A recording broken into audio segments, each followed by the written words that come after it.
Welcome back, everybody, to Worlds 2018, and our next matchup, it is going to be, oh, no, I forgot it. Gen.G versus Cloud9. That's actually the way to intro the game. It's just so, you don't know what's going to happen, you don't even know the game. It's true. But after last game, do we actually know what's going to happen? Vitality came out huge. Now it's up to Gen.G and Cloud9. Can Cloud9 stir things up here? 1 and 2 for both teams is obviously the wins are important, especially coming into the back half of these round robins. Okay, well, let's take a look here. Starting in Champ Select, they're banning the Kai'Sa already away from Sneaky. It is something that Cloud9 have used, and I do think the bottom lane is going to be exceedingly important for this matchup because Ruler is one of the best players on Gen.G. So, percent chance on Sneaky Draven. Not quite 70. Okay. But it increased after watching that last game. Right. If you want to try and go for winning bot lane. Also, there was a tweet from Reaper. Ah, he got banned. Okay, well, 0% chance now. There was a tweet from Reaper just yesterday where he had a very similar opinion on how to play the game. Kind of like we just saw from Vitality of taking a lot of fights, not being afraid to make mistakes or lose a couple of them. He tweeted out that there was a similar philosophy here for the Cloud9 squad. They also have a lot of rookie players, and they're also looking to play aggressively. Now, a lot of the big first picks are available right now. Urgot, you know, things like Xayah are here. We have Aatrox as another possibility. I think Urgot is normally what we get here. Like they hover Aatrox and then they swap it back to Urgot. In this case, could also be Xayah if they actually value this with all the 80 carry bans. I do think that an Urgot for Licorice is a huge pick for Cloud9. Licorice has been an absolute all-star. He's one of the guys in their rookie year that has really impressed for Cloud9, and that is the go-to pick for the top lane right now. It's pretty ridiculous how much aggression he can absorb, but also play situations correctly that he's first time approached with. He just really understands what to do each and every time. This time it will be a Nocturne pick, but they may still go ahead and grab his top laner. So I know both, you know, Kobe and of course myself, we are big fans of Nocturne right now on stage. Of course. I like Nocturne. Oh, Riv is also a fan of Nocturne. Hey. Good. I didn't want to pull you in before I knew if you actually liked him or not. But Nocturne right now for a lot of teams have become a really strong pick because of just his ulti. The fact you have 6 seconds of, you know, giant vision advantage for your team in fights is so huge, and it's so hard for traditional team fighting teams to deal with because they don't know what's going on when a fight breaks out. So I actually really like the pick early, especially against a team like Gen.G because they lost to kick his Nocturne earlier in this tournament. And especially Cloud9 in the North American LCS, the regular season this year, they were one of the teams that first used this specific combination. With Shen, Nocturne, it kind of shores up some of Nocturne's weakness of later in the game diving into the enemy team and not having defenses. Ooh. When the Shen comes with you, you can chain your CC off of that and get the taunt. But we already have some very interesting pick ban phase alterations. Yeah, so obviously C9, a lot of changes compared to what we see from other teams like Shen, Nocturne getting picked this early. Sivir comes in because of 80 carry bans and she sees Xayah Rakan, so she wants to have the spell shield and the push. But it is a hard lane for Sneaky. It's a pretty risky one. I just want to highlight though, Urgot is not picked in this fan. This is the longest all of Worlds where we have seen Urgot go in the ban phase. And I don't know if we're really going to be seeing him this game. We do have the Aatrox. Obviously, we've seen it flex a bit. Shen could be support, but this is crazy talk now for considering what really is going to happen for these teams. And yeah, Urgot not picked. Final ban here could be also targeted at Jensen from Phase 2 Gen.G Esports bans. Okay, leave it open again. Zillion. So C9, they do have the chance to pick the Urgot here if they want. I expect then the Aatrox to go top lane against him. It's a matchup a lot of Korean top laners have taken, like Aatrox versus Urgot specifically, but no, it's LeBlanc. They very well could have some sort of secret pick as well in preparation for this. I do like an early LeBlanc for Jensen. It's one of the mages where you can blind pick and count on your skill matchup. Plus, it has the threat of a Nocturne as the jungle. Yeah. That is huge for a mid lane assassin like LeBlanc. And that's actually why I don't like the Syndra pick here. I think LeBlanc is one of the good answers against Syndra because of the gank setup you do have. And as you highlighted with Nocturne, also Shen, Syndra has no mobility at all. She gets caught out so easily past the laning phase. I think that just gave C9 a lot of ways to punish Crown, who, when he played Syndra against the Vitality Nocturne, had a really poor game. And you just grab Skarner into a double spell shield team to start. Nocturne and Sivir baby. have it. Hecarim for Licorice. I believe going towards that top side. He played that into Aatrox during, what is it, the Gauntlet? Yep. Regionals coming in, so that worked out very well for him, and we're going to see him gallop into the top lane this game on Hecarim. These are some vintage Cloud9 picks that we have right here. Licorice has put a lot of practice into the Hecarim, specifically into the Aatrox matchup, has performed successfully on it. They have a lot of offensive possibilities here with Dive. An assassin here for the mid lane, plenty of support with Nocturne and Shen, turning off the lights and trying to create some disarray within the Gen.G setup. And we know this style works against Gen.G. That's why it's smart that C9 are drafting this way.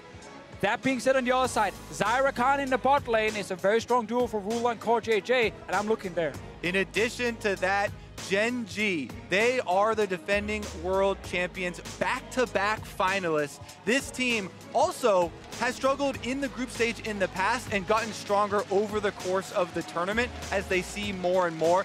Definitely a very intimidating opponent. And with the result of our last game, everything is up in the air now, so every win counts. It's all about engages here from C9 on the side of Gen.G. Can you get Ruler to a point where he can actually carry this game for you? Then you take it. Definitely level 6 is there for the Nocturne on the side of Cloud9. And seeing that Skarner come in for the side of Gen.G, so you'll get a little bit of that jungle coming in the early game, but it is going to be up to the lanes, up to those outplays. Syndra, Leblanc in the mid lane. And we'll have to see how it plays out between Crown and Jensen. All right, let me dive a little bit more into this Hecarim versus Aatrox matchup because I'm sure most people not very familiar with it. Now, Licorice is the exact same thing he did in North America where he took phase rush on the Hecarim. So that means very early on, Hecarim can use the E speed boost to try and dodge the sweet spots of the Aatrox Q. But also, once he closes the distance and procs the phase rush, it gives him continued speed to keep up the chase, go for the trade, as well as continue to dodge that damage. And Hecarim, since he has so much speed, can bring Ignite for the lane phase. That is the kicker, looking for those kills and possible 2v2s as well. And I think that's where we really want to look in the early game, because when Hecarim was picked by him last time, I remember a lot of European top laners that I was talking to, they weren't a fan. They were like, no, this doesn't seem that good. Like, I'm not really sure why he's doing it. Is he just better than the other top laner? Now he's against CuVee, who's, when he's on form, one of the best top laners in the world. He has Aatrox on his side. We get to see the same matchup. Do we get a different result? Or will Licorice actually be able to pull it off again? That's going to be very interesting. Just a little story in itself within the game. All right, well, that story is an intimidating one because you mentioned CuVee, right? And his world's buff that people always allude to and how well he plays on the world stage. It was definitely true for them last year, and it was definitely true for them in the Gauntlet getting here to this stage. Gen.G, you know, former Samsung, as well as Cloud9, these are two teams had to work their way through the gauntlets and have been known for very successful late runs when the pressure is on, when it all counts. Watching the bottom lane start things off, knowing Gen.G was a team that kind of had a mixed season, but as you said, come out very strong in the regionals, and we saw a lot of teams doing that. The question was how many could carry that play style now into Worlds, keep it going on the main stage when you're tested against many different play styles. Exactly, and the fact they're actually willing to gamble on this Hecarim again, I like it a lot, because I think we've seen a lot of Western teams especially pull out new things in the draft, try and change how the game is normally being played for a team like Gen.G. And Licorice wins the first trade, has Corruption Potion as well against the Doran Shield. Skarner has gotten up to the top side first and placed this ward, so they've seen where Licorice's ward is. But I also should talk about how good Hecarim is into Skarner, not just his lane opponent. With the extra speed, it makes it difficult for Skarner to land his E, and that's where Skarner's crowd control. Oh, look at mid lane! Mid lane, though, Jensen! Nice damage to start things off. Crown very low, a few more auto attacks coming in, and it's gonna be first blood for Jensen in the mid lane! He gets it, he gets out alive as well, and man, Crown, that is not not the start you're looking for, but Jensen, you're doing exactly what North America wants. Picking Syndra into LeBlanc. We thought it was going to be about junglers coming for the assistance, but Jensen does it himself here. Crown with a bit of smile on his face, shaking that one off. Both Ignites are down in the mid lane, so it's about that skill pressure coming up. Flashes will stay for those electrocute mid laners. Let's see this one more time. All right, so Crown down to about 85%, gets a Q in his face. Stun is now gone, so Jensen knows there's no way for Crown to stop Jensen from actually getting in his face. He gets a level up, so he's level 3, got everything going for him. He lands the combo, Ignite comes in, gets the extra tick from the chain, and now Crown, he's stuck here, can't get out, and he dies. Very important that Jensen ran forward to dodge that Q. Here, CuVee now is under attack. In trouble, possibly terrified. Breaks the tether, and he'll be safe for now. Svenskeren towards the top side, and that fizzles out. As we get a little break from the early action here, I don't want to be too negative on the Syndra pick itself, but I do think Crown and Syndra is a very interesting story. This was a pick that Crown in the past could not play. When it was picked in almost every single game, he had to ban it. Like, it was a big problem for his team in the pick and ban phase. He's picked it up, but he's never really been able to perform on the champion. And now he's struggling already in this game. All right, Licorice very low. Not looking good. Doesn't have that flash, remember. Goes down, and that's going to be a kill coming in for Haru. Flashes down in that top side. Nice move there from Haru. Flashes out of the brush. Notices Licorice doesn't have any cooldowns available. Low on mana. They get an easy kill here. Teleport will be able to reset, though. Licorice with a quick push into the turret, and he will find his opponent in CuVee to clean that right up. 35-19 in CS top side. Svenskeren is bot side, but I think the bot lane of Gen.G, they know they had a ward there spotting him. Oh, it's going to be a very big hello. CoreJJ may battle dance back. Actually goes for the grand entrance first.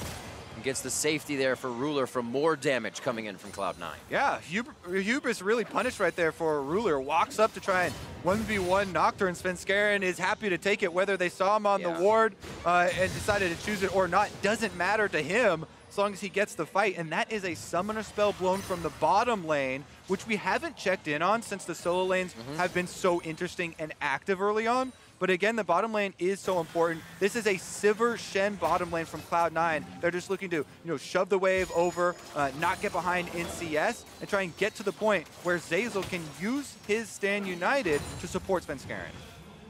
Jensen is looking for something more. Oh, ends up jumping out. I just went back on my screen to check if the ward spotted Svenskeren, and it did. They saw him walk into that tri-brush. I don't know if Ruler expected him to have left the tri-brush to go for the Crocs camp maybe, or go in towards the red buff, but he ended up walking in when he's already seen the jungler to then have to flash out.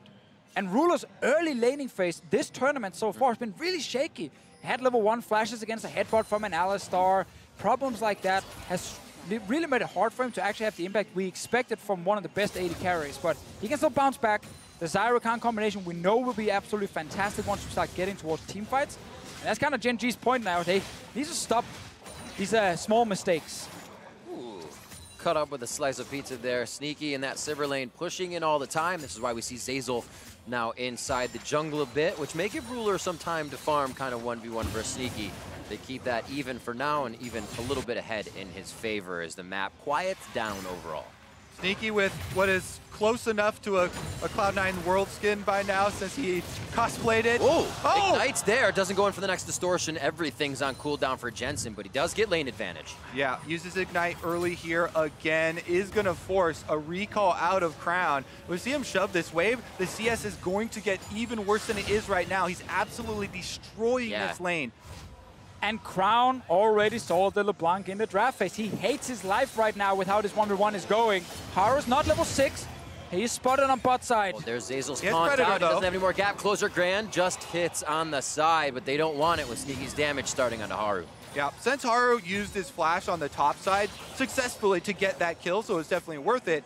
It does, though, mean that he doesn't have a lot of threat. Not level 6, so even with the Predator, Skarner here at level 5, not going to be enough to force anything out of C9. Sneaky getting a little bit low on mana, but uses his spell shield there very wisely to get some back off of the feather. Now, you have level 6 on Skarner. Oh, top lane all in. Giant goes down. Quick onslaught from Licorice. CuVee still has World Ender, throws that ult down if he really needs to, and he'll get himself safety. He gonna go for it after it times out? Doesn't have too much mana there. Takes 2 shots, 3 shots. That turret is heated up.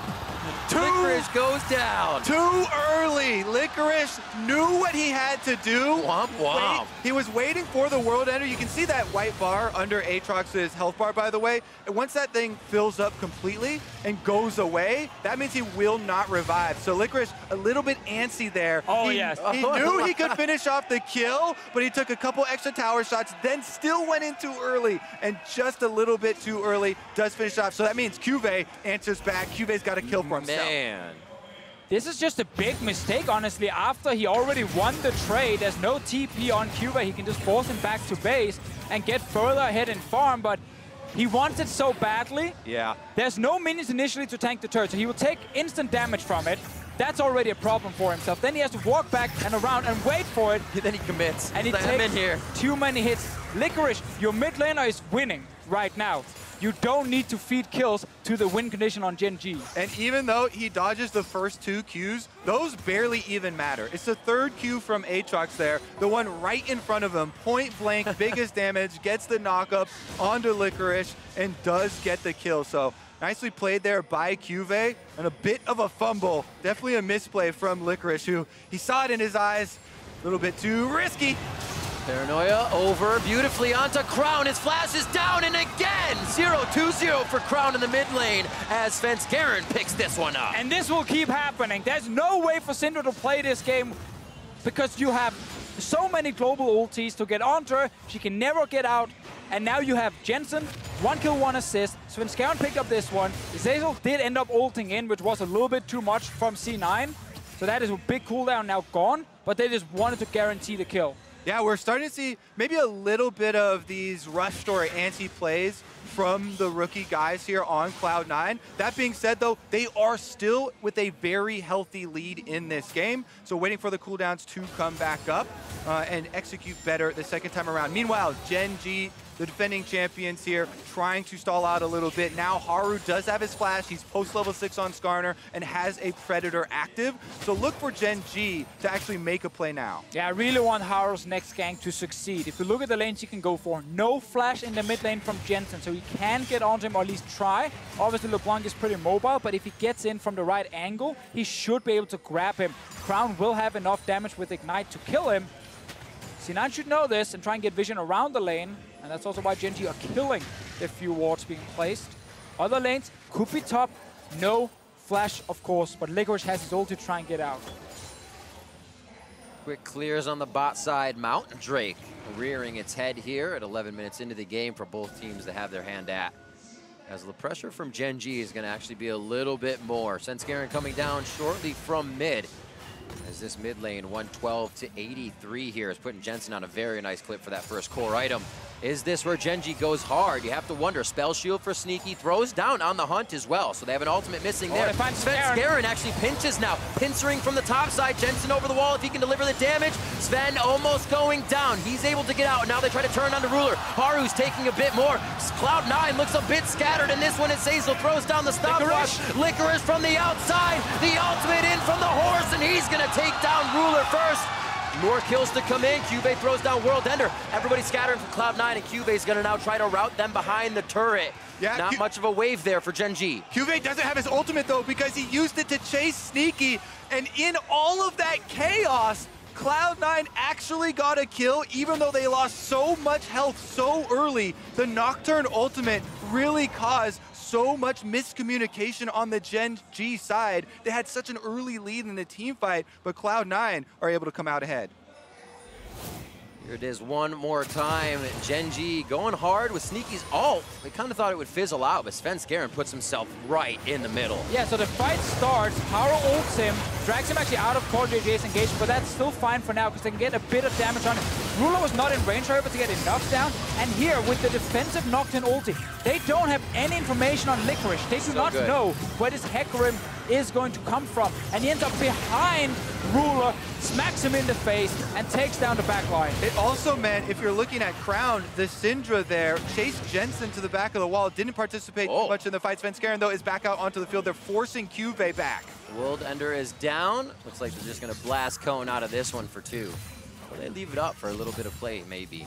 Licorice pushing mid lane with the help of Jensen as they start sorting their pressure a little further into Gen.G's jungle. And you can see on the items right now, Crown in the mid lane he's just trying to survive. Like, he has MR on his boots, he's gone for stopwatch as well. He has no real damage at this point in the game, but he knows that if he gets all in, there's a chance with the stopwatch he can buy enough time for Haru or maybe a CoreJJ to show up and actually help him. And if C9 ends up overextending, that could be a way back for Gen.G, because right now, you're behind in gold, is looking very rough in terms of compositions because of the Nocturne Shen on the side of C9. Yeah, I think the best option for Gen.G should be a little bit of patience. Look for another kind of risky move from one of the C9 rookie players and try and punish it. Try and capitalize on that. Because right now, C9 are making another offensive move. This one, they're getting predatored on. Licorice no TP in the bot lane, same for CuVee, so we are looking at just a 4 versus 4 if a fight happens, but no. Everyone ends up backing away. I don't think Crown was actually in base, so they couldn't have gone for the fight right there. They just had to give it up. And this mid lane turret keeps taking a bit of damage every single time. Jensen can always push it, which now means Rift Herald's getting started. And that vision pressure slowly encroaching into Gen.G's jungle allows C9 to do this uncontested for now. A little bit of pressure coming from Haru and Crown in the mid lane, but it's stopped by Jensen. Nice chain to Crown, but does not deter much, and Cloud9 is going to be pushed off of this Rift Herald. Svenskeren now has no spell shield, has to be careful. Looks like Gen.G want to finish off the Rift Herald. Contested from both sides. Whoever takes it gets it. It's going to be on the ground for quite a while. Haru's going to pick that up, and Gen.G actually get a little tempo creator if they want to use Rift Herald as Licorice is pushing bot side. Yeah, CuVee had also moved from the bot lane, so he accepts that Licorice would get damage on it because he wants to guarantee Rift Herald. Exactly. That's not a free sort of steal of an objective for Gen.G. Licorice here is going to be able to finish it off with the Hecarim, has the empowered auto attacks, does get it, and is now level 11. And I think we're seeing so far with the Hecarim versus Aatrox matchup, despite obviously Licorice dying under that turret, it's actually been pretty successful for him. He got the early push on his side. He got a gank from Svenskeren, which was a good setup. And CuVee did fall pretty far down. He's tried his best to catch up, and he got that one kill. So CuVee is not out of the game by any means, but the Hecarim is working. Yeah, I mean, definitely credit to Licorice for finding this counter pick and playing it. He did mess up on the dive, but he had the advantage up until that point. So the theoretical pick definitely is approved. Meanwhile, though, we're getting into the mid game now, and Gen.G trying to play their vision game. They do have the extra tool, the Eye of the Rift Herald, sitting on Haru, so if they get a pick or if they win a team fight, they can claim a lot of rewards. Even though Cloud9 already got that first turret bonus gold, they can get some back. Yeah, and right now top lane seems to be the only lane they can safely push with the Xayah Rakan, so that could be where you're looking for the Rift Herald. Otherwise, normally you want to place it mid to get the most important objective down. That turret is full HP and the wave dies pretty quickly, so it is hard. But it looks like top side is where Haru is going to put his focus, and I think top lane is probably the safest choice because that's where you're okay strong. Yeah, Nocturne already heading up there. Zeyzal and Sneaky currently still just clearing minion waves, trying to scale up, get your crit multipliers going for the AoE team fight, but now we might have a confrontation mid. Yeah, if they can rotate mid here, it's also a good place to set down the Rift Herald, as long as they can actually get to the wave first and stop Jensen from killing it instantly. Assist pings from Gen.G topside, knowing there's going to be a bit of action mid. They go right on the Crown. Stopwatch buys time for Haru as he looks for a target. No priority. Mid laner's going to go down right in front of his eyes. Yeah, even with Haru sitting there for a counter gank ready, it gave Crown some false confidence almost. Licorice goes in on the Hecarim, gets his damage off, also burns the stopwatch, and then the Ignite finishing off the kill. Cloud9 now with a 5 versus 4 power play. This is fantastic for C9, able to snuff out a bit more of that Rift Herald for Haru and the side of Gen.G as they control now pace down towards the Mountain Drake as the first Drake of the game. Both teams have been tempting each other across the map. Gen.G will head back top with their bot lane as Cloud9 is able to pick up Mountain Drake. Cloud9 also should be able to send Sneaky back to topside to grab these minions and, you know, pick up a decent amount of gold for himself. Look at that damage, though. Jensen got his burst damage off. Hecarim, as soon as you get your E auto, boom, finishes off the Ignite with a, another Q there. Enough damage to get that kill. And Crown has got to be feeling a huge weight on his shoulders. He is a guy who has talked about really taking it hard and not wanting to let his team down. And you never know in a pick and ban phase if it's Crown saying, I need the Syndra, give it to me, or if it's the coach and the team saying, you need to play this champ for, you know, wave clear, whatever reason we want to have this in here, because he's really struggling. 1v1, and now also just on the map itself. It's a really rough situation, because we mentioned before the stopwatch and the flash he had to try and survive the next play. Yeah. He used both, and he still ended up dying. So there's a huge window now for C9 to just continue piling on to Crown, no matter where he is on the map, and kill him. This day has definitely been favoring the younger players. Now, though, the Rift Herald is used mid lane. Let's see if Gen.G can get something out of it. Cloud9 have a decent amount of players in the area to react, and it's going to take more than a charge to take down the turret, but that's a lot of damage. Nice hit. They won't be able to follow up, obviously. Just the defense coming in. Pressure from Licorice. They don't have vision on just yet, but he is matched by CuVee, so following each other from that bot side. But teleports are up for a big fight if we get one here. And what you're always looking for as Gen.G now is like small wins. Just small wins that keep getting you a bit of extra gold. You want to get to 2 items very quickly. You're kind of scared of the C9 comp unless you can catch them out. Can CoreJJ find a big engage here? That could then be a huge win for them, but looks like everyone just ended up stepping away. Not too confident they could actually find the opening they needed. Hide and seek. Classic game here. Very, very hide and seek, especially when you can only get one ward in. It's cleared, and vice versa. It's kind of that quick ward war that really creates the next big fight. Nobody pressures in. They're all looking before they leap this time. And as we come up on 20 minutes, Baron will be the next thing to jockey for position. As long as we get this top turret, or top lane down. Oh, mid lane immediately, and you gotta be paranoid if you're Crown right now. 0-4 and 0 as Cloud9 continue to pressure mid lane. Yep, Svenskeren and Jensen are still on the warpath too, looking for CoreJJ and Haru chasing out of their own jungle. I really do need to note that one of the go-to and classic kind of standard moves, especially with a Sivir as your marksman, is to, in the mid-game, transition them to the mid lane to push out the waves. But C9 want to keep Jensen versus Crown as long as possible, so they can continue to do this. Bring any other member of the team to just bang on that weakness. Continue to force the sad face. Yeah, I mean, you just got mid lane turret. That's going to give you top lane turret as well, because no one can defend it. You can now start pushing down to tier 2 turrets and get full map control, start stealing away jungle camps as well. Like, C9 have everything they need to close out this game as fast as possible. And we got to say, Blabber was playing before against Gen.G. That game, it was all about team fighting for C9, and they were trying to just match, you know, the late game. They tried some big engages, they kind of failed. This game, however, with Svenskeren, it's back to play around mid, play towards Jensen. He's obviously getting the advantage on his own already with the Leblanc, but the 2 ganks from Svenskeren has also done a lot to continue to snowball. I love the fact that you mentioned that. Just in general, we've had so many solo kills from mid laners this Worlds. It really is a time to step up in that lane.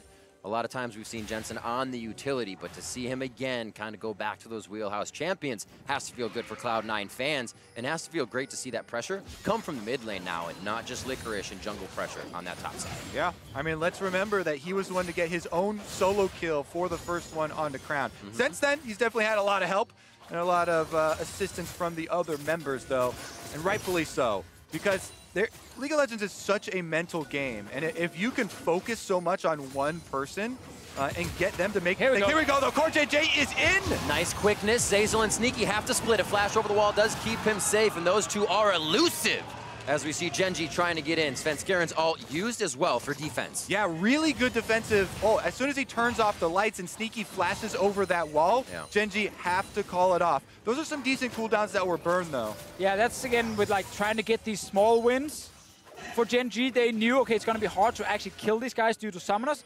But Haru tried. He flashed forward, but didn't get in range in time. At least he didn't get to hook anyone. And that's a big problem now, because it actually means you end up using 2 flashes, and you only got 1. Exactly, the 2 main engaged flashes, whereas Jensen's back at it again! Crown almost going down. Duskbringer just short on the coattails of Crown as they almost knock that off his head once more. Top pressure still there for Jensen as C9 is just suffocating Gen.G this game. Every lane getting pushed down right now. Licorice is on his way with the bot lane wave as well. What we mentioned, when you get the early tier 1 turrets down, you just get all the map control, all the access to enemy jungle on your side. And because you're playing with globals, you don't need to be too scared by splitting up into 1-3-1 because you can always join very, very quickly with extra players. That's a key word there, Deficio. Don't be scared. Reaper said it himself, and Cloud9 are not playing scared at all. Pushing up super hard on the secondary turrets. As we see the vision toggle here as well, plenty of fog of war with objectives coming up. This will be the second Mountain Drake. And as much as we repeat ourselves about Mountain Drake stacking, it is always so important because that means the Baron burns down so quickly. Jensen's in a brush looking for Crown. Oh, there's the damage. Chain's gonna lock in. It won't be the kill though. Here comes Svenskeren with the nail in the coffin for Crown. Zeyzal almost gets Haru on the exit of his stand united, and Cloud9 is able to pick up these kills in the face of Gen.G while they're ready for them. Team play comes through for Cloud9. Jensen starts it off, and then Svenskeren sees an easy low health target. Licorice the whole time is just continuing to push these turrets down as well. He completely relegated himself to being okay with letting Jensen carry this game. Licorice is playing very off the ball, but doing exactly what the team needs to do. Looking at a 7,000 gold lead, 25 minutes in, Cloud9 over Gen.G. This group is just getting insane. The last day here, we're on the verge of another upset already, with Cloud9 making a very strong performance here against the defending world champions. Almost over a 6,000 gold lead here in the mid game, and if they can get that second Mountain Drake, that gives them very critically an important way to finish out the game. I think they can get it. I don't see think how that's the easy anyone can stop them there. And if you are Gen.G, you're probably okay, say fine, you get that one. We're not going to risk everything for it. It looks like we're going to get like a Baron defense from Gen.G as kind of the last hope to try and stop the bleeding. Because they have so many wards placed around it now. They're basically telling C9 that if you do not do a good job of sweeping this, we will see you at the Baron and we will be around to fight. They don't have flash on CoreJJ and Haru, and that's important because they're the ones who will jump in first. But still, they're sitting in this area. They need a pick to stop C9 from snowballing.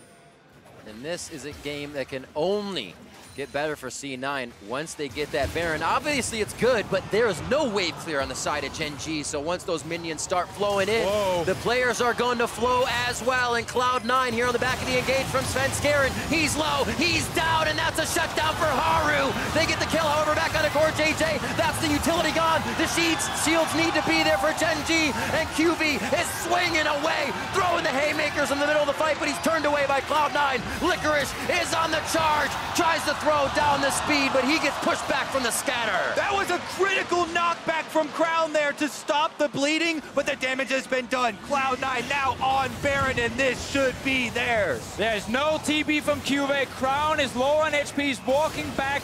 Ruler is the only member who can do anything, but no ulti or flash. There's no way. He cannot stop this. C9, they win the fight. They get the Baron. What a performance.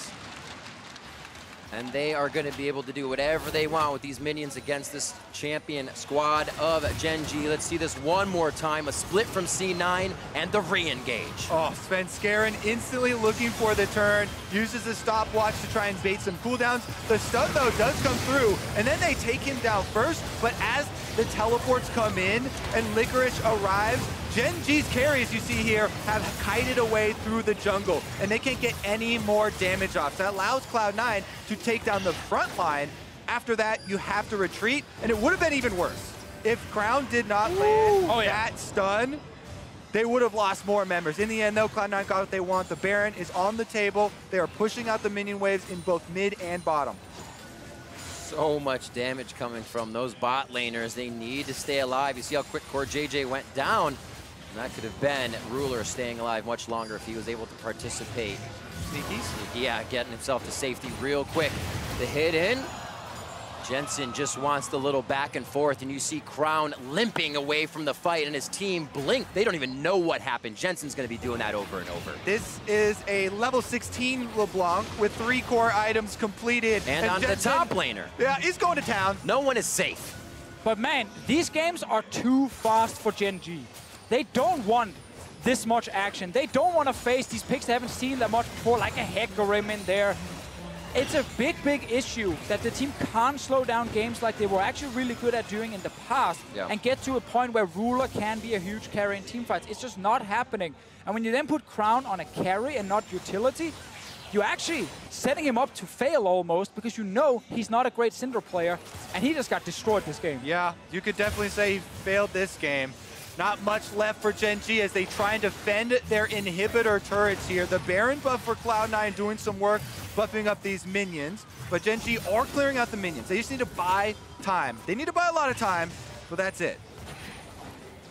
Just trying to imagine what Haru is thinking right now. The pressure to not press flash and try to get an impale on a target that might be able to get away, or Svenskeren going in and tracking what his target will be and snap judgment if Cloud9 wants to get in. I mean, I like that you mentioned Haru right here because him and CoreJJ, they need the perfect engage in the next fight. Right. You almost have eye edge on Ruler. He's gonna be the late game hope for this team.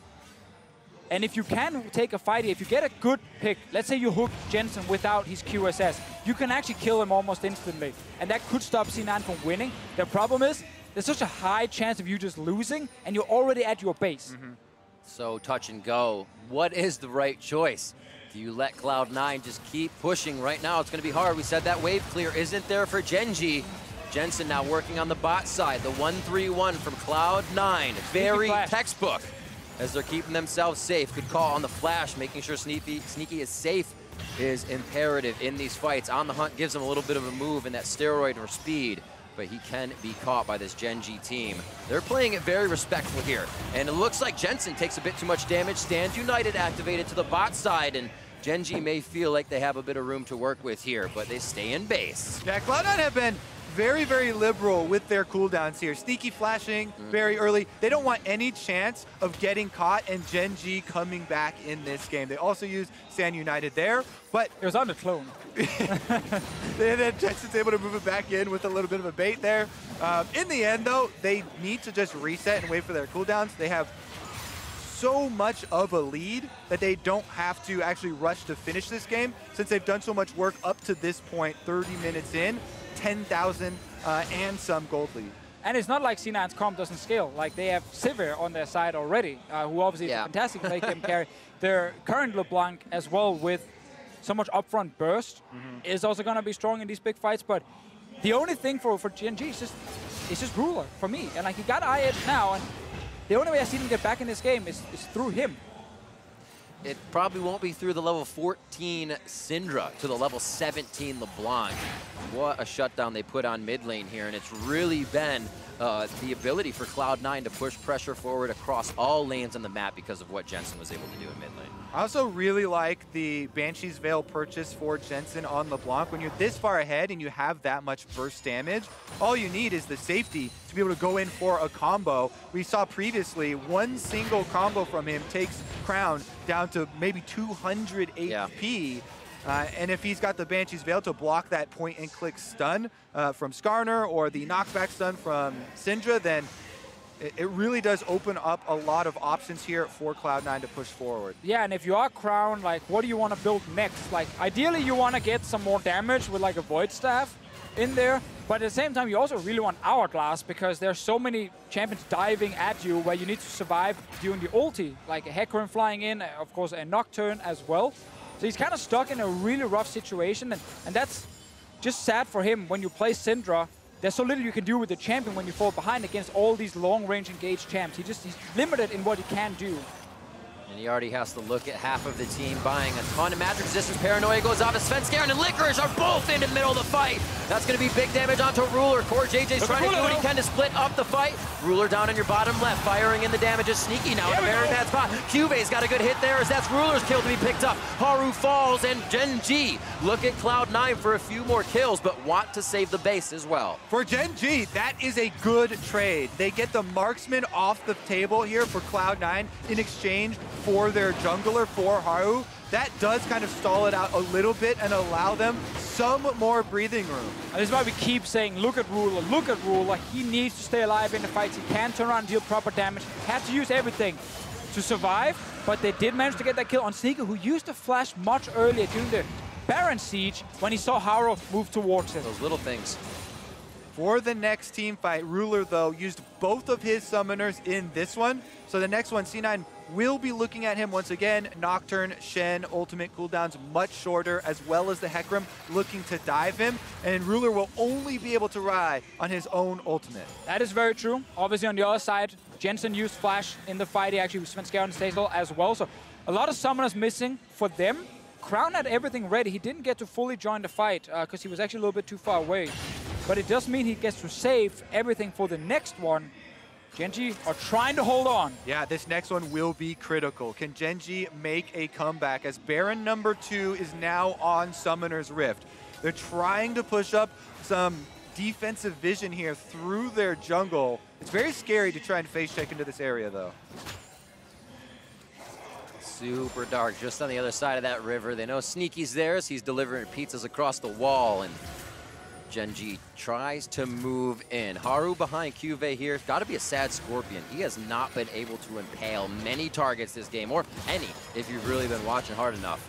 And now they get a little bit of vision on to Baron, as this could really make or break the way the game is swinging. Licorice is setting up for a teleport. Look at the Hecarim in the fountain right now. There is a deep ward behind all of Gen.G right now in the middle of the mid lane. It's about to time out, though. There's one right behind them as well at that Raptor pit, just on the right side if they want to get a pin from both Fog of War, and he's going to be able to run out of base right down the lane to meet his team. So they didn't actually go for the engage here. Ruler without Flash, of course, is the target. Licorice is moving around the flank here. He will get spotted by this ward in the river. But here we go. Paranoia goes down. Licorice is going to be the first one in. Stand United goes on to him. Crown's very low as he gets 2 members of Cloud9 immediately. Haru is able to get himself into the middle and disrupt Svenskeren and the rest of the team. And there is the kill. Crown still going to be able to deliver damage. We're looking at Gen.G on the bot side as they drop Svenskeren. And now Cloud9, who had the initiation on the fight. The use of Svenskeren's ultimate cannot lock down the kills they need. Insane double stun here from Crown to survive, and Ruler, what? Only his ultimate allows him to stay upright. They get the counter kill, and Gen.G are fighting their way back. Yeah, it's crazy they're able to do this. 2 fights in a row. They get a kill against C9 and force the team away. They were 10,000 gold down. Their carries were going to get instantly collapsed on in every single team fight, but they managed to hold on. Baron is being started. Gen.G, are you moving in time? They're coming now. Haru, CoreJJ. Teleport. That's happen.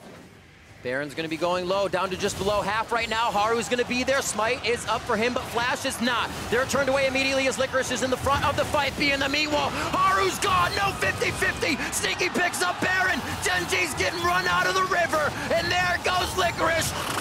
Right into the fight. It's going to be Zeyzal locking down onto CuVee. CuVee falls. Cloud9 can look for the Nexus. They have a bit of doubt, but counter punch here from Cloud9. Back to the Baron. They started up immediately, and with those kills, they will push inside the base. Oh, they got everything. They finally get it. It wasn't a big team fight in the end. It was just catching individual members at that Baron, but C9, fantastic early game, fantastic mid game, and they finish it here. Coming out swinging from the beginning. 13-5, 36 minutes in. Cloud9 puts the finishing touches on the Nexus turrets, and the Nexus will follow. Cloud9 takes down Gen.G.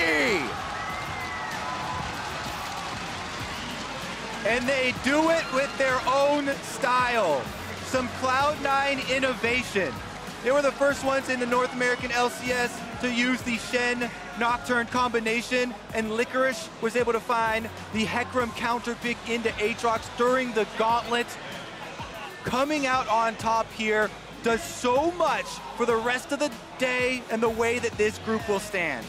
We just watched the NA 3rd seed stomp the defending world champions. Gen.G absolutely hate facing C9 and Vitality in this group, because these picks and the playstyle where they're just going aggressive, it's really punishing them. No fear from Cloud9 or Vitality, and they take the first 2 wins of the day. And these are such turnarounds because you know Cloud9 was smashed by Gen.G and RNG the first time around, so they were able to resync, find the way through, and we're getting a lot more plays out of individual players and the team coming together now from all regions. And remember, Gen.G, they play the next game against Vitality. They don't even have a lot of time to go backstage and reset, discuss everything. That's right. You're going to face a team that will go even harder in the early game at you. All right, fine. As hard as C9 in this game. I would be most worried specifically about Crown individually because, like you mentioned, there's not a lot of time for him to reset. This is where the team needs to come and solidify themselves around Crown, kind of encourage him, get him back to an even keel. A few pats on the back. We'll see how they come around to get more insight on how Cloud9 took down the reigning champs. Let's head over to the analyst desk. Man, we'll see what we can do for you guys, but this day is turning out to be nothing like we thought it would. Cloud9 with a huge victory over Gen.G here to keep things increasingly more interesting in this group. I mean, it's been insane to see the MSI champion fall to Vitality, and now last year's world champion is falling here to Cloud9, and you have to love the similarities between these last two games. It's two of these teams who are big underdogs, playing their own style, playing their own picks, and really taking it to their opponents. They are not backing down. They are not playing scared at any point throughout the game. And complete credit to Cloud9 in this game. I think it's a well-deserved victory. It didn't even require a lot of innovation. Yes, the Hecarim is non-standard by a larger meta point, but of course, already revealed by Licorice. We have the draft on the screen. I definitely first took umbrage with the approach that Gen.G took, specifically with Crown drafting the Syndra. Already revealed at the time was the Leblanc, and Syndra's kind of maybe at best like a 40% into that matchup, 40%, 40 to 60, 35%. All I'm trying to say is it's definitely not a winning matchup, right? At the end of the day. So it's a confidence matchup, something he played very well last year, but he hasn't really been turning to this year. And again, it's into the Nocturne as well. So you're already kind of a sitting duck. And yes, with ganks, things can happen. But I think it's a very optimistic thing for Crown, who first didn't play a lot of summer, came in largely on supportive champions, and then tries to play for his lane. To me, this is very far away from the win conditions I would set out for Gen.G, so I was surprised to see it. And very much aligned with the win conditions set out for Cloud9. Mark called for it at the top of the day. He wanted to see aggression from Svenskeren in the early game, particularly towards that mid lane. Crown being susceptible to some pressure, and Jensen himself doing some styling before that. Yeah, I mean, Jensen played incredibly well in the 1v1, getting the solo kill, and this time almost the cannon getting him back, though, man. Cannon almost got 2 games in a row, and this, they really did play a lot to what we talked about. You know, the 3 kind of things I wanted them to be able to do: stability in the bot lane, jungle and mid playing well together, a winning top side for Licorice. They got the picks they needed, and they really were able to execute. And you just watch this, everyone is different. A solo kill into the jungler coming to the top laner roaming down. That's the reality of Syndra. You are this sitting duck if the matchup doesn't go your way. And that meant that mid lane was pretty vacated, and the gold lead Cloud9 built up. It was 10,000 very quickly. And I've got to give credit, I think, to Cloud9. I think that the Shen picked where it was made a lot of sense as a flex pick to open up for putting that top and playing, you know, through a more stable lane there, or bringing it down to the bottom lane, saving their last pick for counter for the top. And, you know, we were kind of thinking, hey, Urgot has made its way all the way through draft. It's likely going to be the Urgot. But it's actually the first time in all of Worlds that it goes unpicked, unbanned, and it is the Hecarim, which does pay off. Yeah, very much so. And part of this whole go-forward mentality and strategy is it does mean that sometimes you hit a brick wall. And I do think, to some degree, we have to acknowledge that Gen.G, for a portion of that game, was able to put up a very solid defense. We saw multiple fights end in either no kills or a 1-for-0 or a 1-for-1, and C9 really started to seem to stall out until a very impressive Baron call out of them off of some recall timing and some good vision control. I mean, this began with the side of Gen.G repelling some aggression, kind of winning a fight or splitting even, so you might think, okay, they can full reset and then fight. Instead, Cloud9 understand that's going to be a very slow process. They start up the Baron, and you notice the vision here. Gen.G understand they have to be safety first. They cannot face check rush. Yeah, and this is on the back of a double Mountain Dragon, I do believe, which really gave them the confidence to do this. So as Licorice comes in, they can turn, they can remove the smite from the map, guaranteeing that Baron. But certainly credit to Gen.G for being 10K down, taking multiple fights in a row that went very even. And I think Ruler had a strong game for himself on the Xayah.